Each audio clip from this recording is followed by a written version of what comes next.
안녕하세요. 어제 이어서 또 오늘도 광야를 걷다 두 번째 노숙자가 된 김호성 목사에 대해서 또 잠시 말씀을 나누도록 하겠습니다. 오늘은 페이지 96페이지 어제 이어서 같이 보겠습니다. 그날도 변함없이 바쁜 하루 일과를 끝내고 제가 노숙자가 체험하기 위해서 노숙자가 되었어요. 그래서 그들과 함께 같이 생활한 겁니다. 근데 너무 바쁜 거예요. 매일 밥 먹으러 다니고 또 밥 먹으러 다니고 돈 타러 다니고 같이 어울리다 보니까 그들의 생활의 루틴이 계속적으로 반복되는데 그 반복되는 게 굉장히 바쁜 겁니다. 서울역 광장에서 술잔치를 벌이고 있는데 내 눈에 구걸을 하는 노인 한 분이 들어왔습니다. 이곳 노숙인들과 상대도 안 하고 그분은 늘 묵묵히 일정 시간 거리에 누워 구걸을 하셨습니다. 저분은 또 어떤 사연이 있을까? 범서가 저기 있는 저 거지처럼 보이지? 아는 형이 이렇게 얘기하는 거예요. 노숙인 형입니다. 네, 노인이신데 불쌍해 보여요. 그러자 옆에 있는 노숙인들이 함께 박장대소를 합니다. 그래, 불쌍해 보이지. 완전 불쌍해. 뭐가 그리 웃긴지 자기들끼리 서로 등을 쳐가면서 웃고 심지어 웃다가 눈물까지 막 흘리면서 너무 웃는 거예요. 근데 은근히 그걸 절 놀리는 것 같아 제가 화가 났습니다. 왜요? 불쌍하신 노인 보고 불쌍하다고 하는데 한참 웃고 한 아저씨가 답을 합니다. 야, 이 바보야. 저 양반 저래 보여도 가난하지 않아. 예? 구걸하시잖아요. 옷도 저렇고 불쌍해 보이는데 야, 봐봐. 저기 보이는 건물 보이니?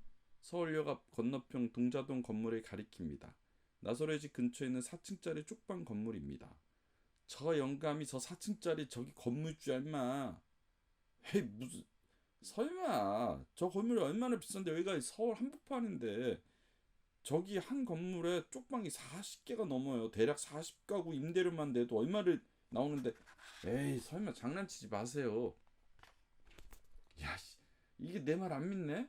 아저씨가 들려주는 이야기는 그때부터 놀라웠습니다.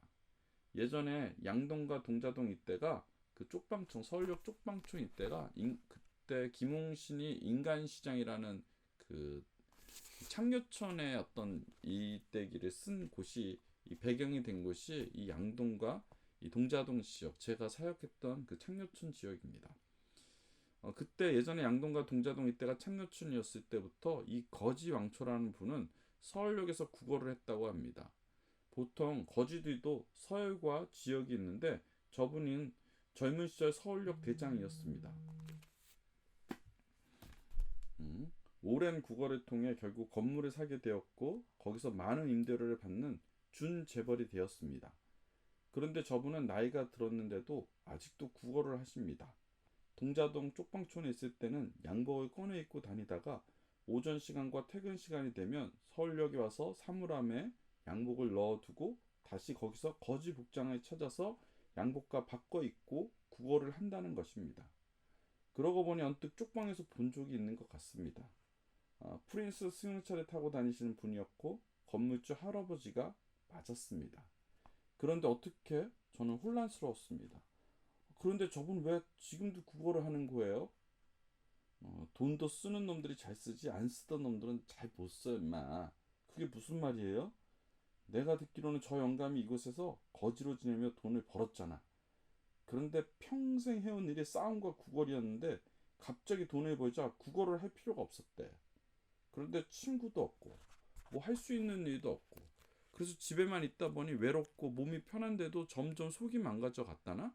그래서 도저히 이렇게 놀고 먹다간 죽겠다 싶어서 자기 몸이 건강해지려고 다시 구걸을 한다고 하는 거예요.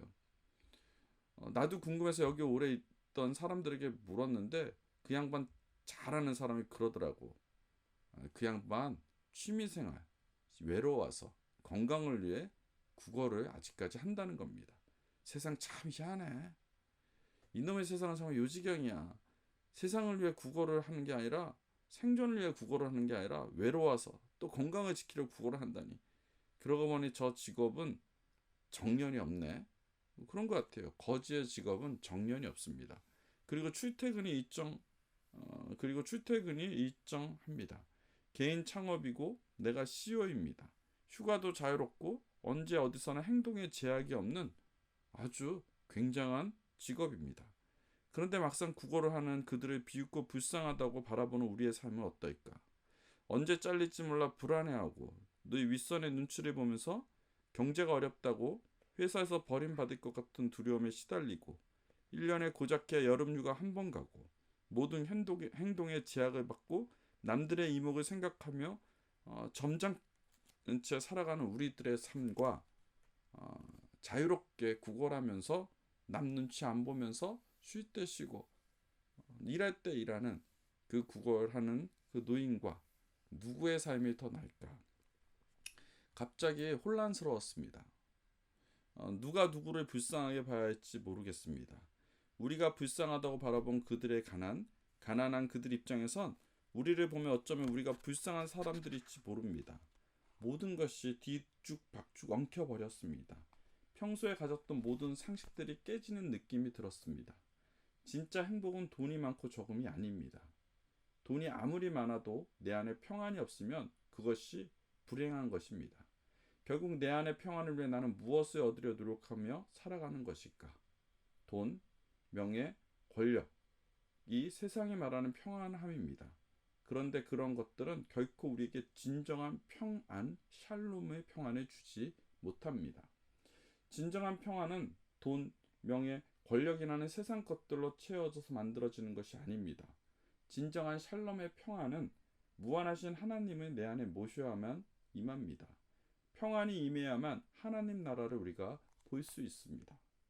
우리가 갖기 소망하고 원하는 편안한 삶은 우리를 더욱 무기력하게 하고 주님과 멀어지게 할 수 있습니다.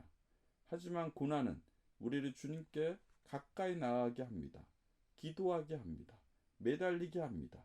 그 결과 내 안에 진정한 하나님의 평안을 찾아갈 수 있습니다. 굉장히 역설적이지만 그게 정답입니다.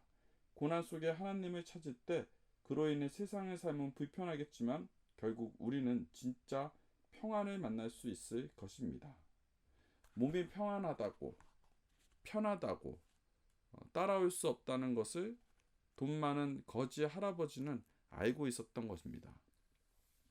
몸이 편하다고 평안이 따라올 수 없다는 것을 돈 많은 거지 할아버지 알고 있었대요. 그래서 나름대로 평안을 구하기 위해 그분이 선택한 것이 구걸이었어요. 참 아이러니하죠. 예수님을 믿으면 저렇게 구걸하지 않고도 진정한 평안을 찾을 텐데 하는 안타까운 마음이 제 마음에 들었습니다.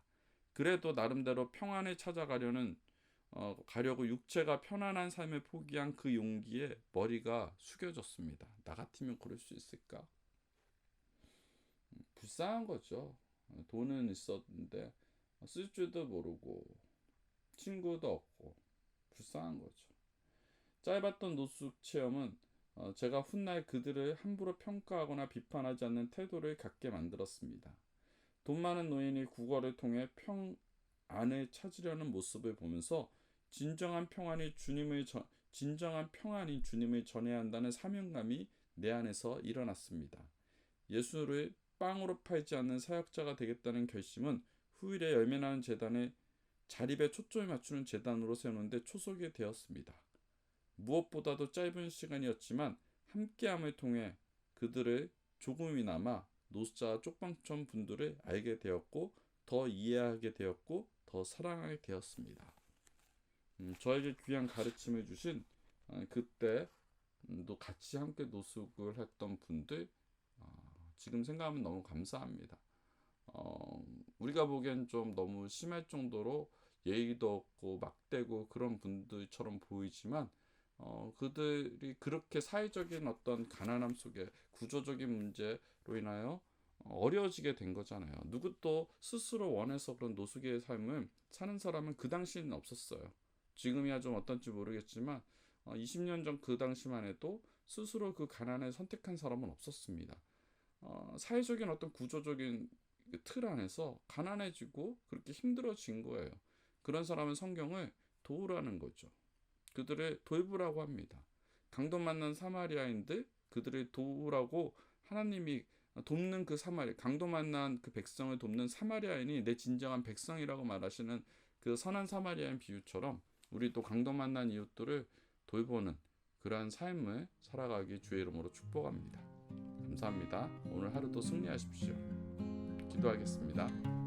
하나님, 우리 주위에 강도 만난 이웃들이 있다면 그들을 향해 사랑을 베풀고 그들에게 복음을 증거할 수 있는 우리의 믿음의 삶이 되게 하여 주시옵소서. 예수 그리스도 이름으로 기도드렸사옵나이다.